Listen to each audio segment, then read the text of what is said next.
Hey gaming fans, so today's another Magic the Gathering Pauper format deck. This one is based off of Prodigal Sorcerer. This is a deck that I remember always playing a long time ago. I used to build these decks, every once in a while, so I thought it'd be fun to build a Pauper version of it, since pretty much everything in here, they're all commons themselves. So let's get to the lands. Well, I guess this deck could also be, Prodigal Sorcerer deck, Zap deck, ping, whatever they call it, where you have creatures that just tap to do 1 damage to a target. So I thought, well, let's go with the lands. So I thought it would be fun to have desert in this deck.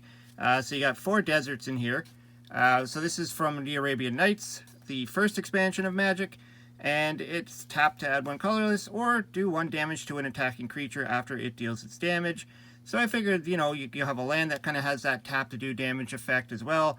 And if you do have a Prodigal Sorcerer out on the field, both of them will end up doing 2 damage to an attacking creature. And then the rest is islands. So we got 20 lands in here, so 4 deserts and the rest are all islands. I wanted to keep it mono blue because, originally I was going to have red and blue because there is the one creature that has 1 red, 1 blue mana that has this effect, but just so many cards in this build that have 2 blue mana to cast them, so I thought it'd just be better to just stick with mono blue. So let's go with the build. So we got 4 Prodigal Sorcerer. He's our main guy, but pretty much all the creatures in this deck will do the exact same thing. So we have Thornwood Fairies. So I got 4 of those. Pretty much the same, but he's got 2 blue mana to cast it, and it has flying. So these fairies can actually fly if you need them. I guess if you want to attack or if you need to block a big flyer, could come in handy. But of course, the concept of this deck is if you get enough of these creatures out on the field, you could hopefully take care of any flyers your opponent might throw at you anyways, unless they have protection from blue, of course, then you're kind of in trouble, or they're indestructible. So then we got the Ice Age version of Prodigal Sorcerer, Zurin Spellcaster, same thing, 1 blue, 2 colorless. And then I got 3 Rootwater Hunter.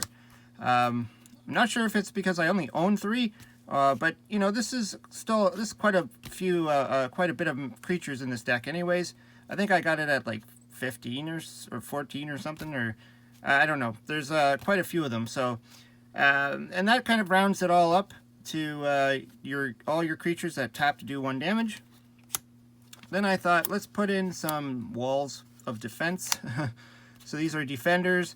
They fly, so again we can block flyers with these, but I also like that they're transmute for 3. Pretty much most of the cards in this deck are 3 mana, so you could pretty much grab whatever you want, which includes Freed from the Real. So this allows you to, for 1 blue, untap enchanted creature, or tap if you really need to put it on an opponent's creature, I guess, and tap it. But this will allow you to reuse your tap to do 1 damage abilities. So if you have 4 lands, you're going to be able to activate it like 4 times. So for the other enchant creatures, we got Ophidian Eye. So and this has flash as well, which is kind of interesting. You can, your opponent might not be prepared for it, but so you enchant your creature. When enchanted creature deals damage to an opponent, you may draw a card. So you get to tap your Prodigal Sorcerer, do 1 damage, and then draw a card. Of course, if you have your Freed from the Real, things are going to get really good because you're going to be tapping and damaging and drawing for as many blue as you have. So that's pretty cool. Also, it's 3, so it can be searched out with the Transmute. Then for the other equipped creature card, we have Sigil of Sleep. So this can get annoying really fast. Whenever enchanted creature deals damage to a player, return target creature that player controls to its owner's hand. So you get like 1 or 2 of these out on your Prodigal Sorcerer and tap to do 1 damage to the player. You're going to start bouncing all their creatures back to their hand. This will help deal with those anything that could be indestructible. because you're just going to bounce it away anyways. And if you get a constant bouncing, and of course if you get freed from the wheel out as well, you're going to start bouncing all their creatures back to their hand, which can get really annoying. Then for the rest of the deck, we just want to protect our wizards. So we're going to play 4 Disrupts, which is a counterspell unless they pay an additional 1. Obviously in the early game, this is when you're going to hope to use this. Plus it has the added bonus of drawing a card. Then of course we're going to have the original counterspell, because why not? I mean, this just says no to anything. You know, because all your Prodigal Sorcerers and all that, they're all 1 defense. So anything can be thrown at them as far as direct damage or something that can destroy them. So you're going to want a counterspell.